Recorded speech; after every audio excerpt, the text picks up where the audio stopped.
السلام علیکم ناظرین، اس بندے سے تو آپ بخوبی واقف ہوں گے۔ ان کا نام ہے مولانا سلمان ندوی صاحب۔ دراصل اس وقت یہ موضوع بحث بنے ہوئے ہیں، سوشل میڈیا پر بہت زیادہ ہنگامہ برپا ہوا ہے، اس لیے کہ مولانا سلمان ندوی نے ایسے الفاظ کا اور ایسے القابات کا استعمال کیا ہے، اور یہ کسی عام انسان کے یا عام ہستی کی شان میں نہیں، بلکہ صحابہ اکرام جو اس روئے زمین پر انبیاء کے بعد سب سے مقدس اور پاکیزہ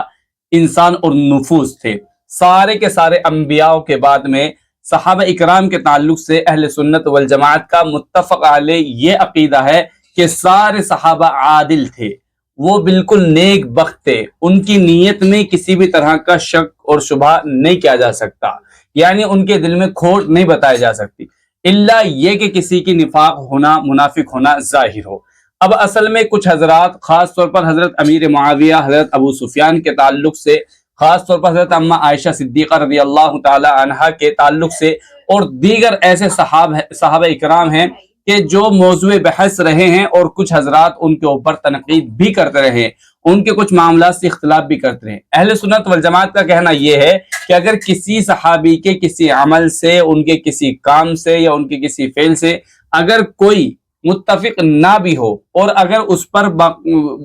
باقاعدہ دلائل کی روشنی میں اگر اس پر وہ تنقید بھی کرتا ہے تو یہاں تک بھی اجازت ہے، لیکن اس تنقید میں اگر تنقیص کا پہلو آ گیا، یعنی صحابہ اکرام کے مرتبے کو گھٹانے کی بات آ گئی، یا صحابہ اکرام کے خلاف ایسی بدزبانی شروع کر دی کہ جو ایک عام سے انسان کے لیے بولنا بھی ایک انسان کے لیے معقول بات نہیں ہے، تو ایسی شکل میں پھر ایسا انسان اور اس کی پوری پرسنالٹی مشکوک ہو جاتی ہے، اور ایسے شخص کو ہمارے اہل سنت والجماعت عقیدے کے مطابق ایسے شخص کو زندیق یا ایسے شخص کو کم سے کم فاسق کہا جائے گا۔ فاسق ہونے کا مطلب یہ ہے کہ پھر ایسے شخص کے پیچھے امامت، یعنی ایسے شخص کی اقتداء میں نماز پڑھنا بھی مناسب نہیں ہے،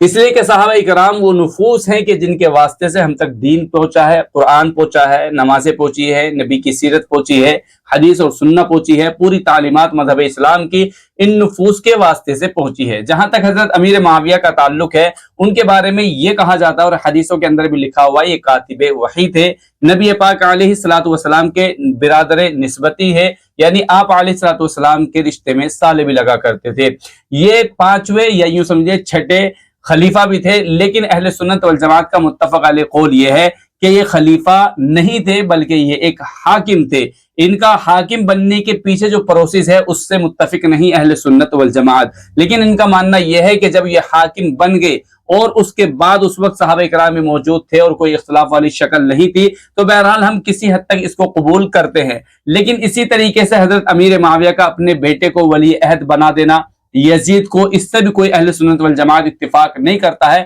لیکن حضرت امیر معاویہ رضی اللہ تعالیٰ عنہ کی نیت پر کوئی بھی شک نہیں کرتا۔ یہ کہتا ہے کہ ان سے یہاں پر مسٹیک ہوئی ہے، غلطی ہوئی ہے، لیکن اس غلطی کا مطلب یہ نہیں ہے کہ حضرت امیر معاویہ کی نیت پر شک کیا جائے، ان کے ایمان پر شبہ کیا جائے، یا ان کی اللہ اور اس کے رسول سے محبت پر شک کیا جائے، یا ان کو صحابیت کے دائرے سے خارج کیا جائے، ایسا نہیں کر سکتے۔ جو حضرات خاص طور پر شیعہ حضرات ہوں یا اس وقت مولانا سلمان ندوی صاحب ہوں، اس وقت وہ بھی حضرت امیر معاویہ کو صحابی رسول تسلیم کرتے ہیں، نبی پاک علیہ الصلوۃ والسلام کا برادر نسبتی تصور کرتے ہیں، لیکن چونکہ حضرت علی سے وہ جنگ کے میدان میں رہے ہیں، اور حضرت امام حسین کے تعلق سے ان کا بیٹا یزید خاص طور پر بہت زیادہ ان کے تعلق سے، تو ظاہر سی بات ہے وہاں تو بہت ہی زیادہ اختلاف ملتا ہے، اور وہاں پر ایک ظلم کی شکل ملتی ہے، تو یہ ساری باتیں اختلافی ہیں، اور ان ساری باتوں پر یوں سمجھ لیجیے آپ اختلاف کیا جا سکتا ہے، بلکہ اختلاف کرنا چاہیے، لیکن اس کا مطلب یہ نہیں ہے کہ خاص طور پر حضرت امیر معاویہ رضی اللہ تعالیٰ عنہ کی شان میں کوئی تنقیص کرے یا ان کو تذلیل کرنے لگے یا ان کو اس امت کا فرعون بتانے کی کوشش کرے۔ بہرحال مولانا سلمان ندوی صاحب اب اس قدر آگے بڑھتے جا رہے ہیں، کبھی صحابہ پر، کبھی دارالعلوم دیوبند پر، کبھی جمعیت علماء ہند پر، کبھی دعوت و تبلیغ پر۔ اب ان کی نظر میں کوئی بھی دعوت و تبلیغ کا معاملہ ہو یا کوئی بھی ایسی تنظیم ہو یا کوئی بھی ایسا ادارہ ہو، ان کی نظر میں کوئی ادارہ نہیں، اس لیے کہ حضرت والا کے اوپر ایسا یوں سمجھ لیجئے ایسا داغ سا لگ چکا ہے۔ یہ ندوۃ العلماء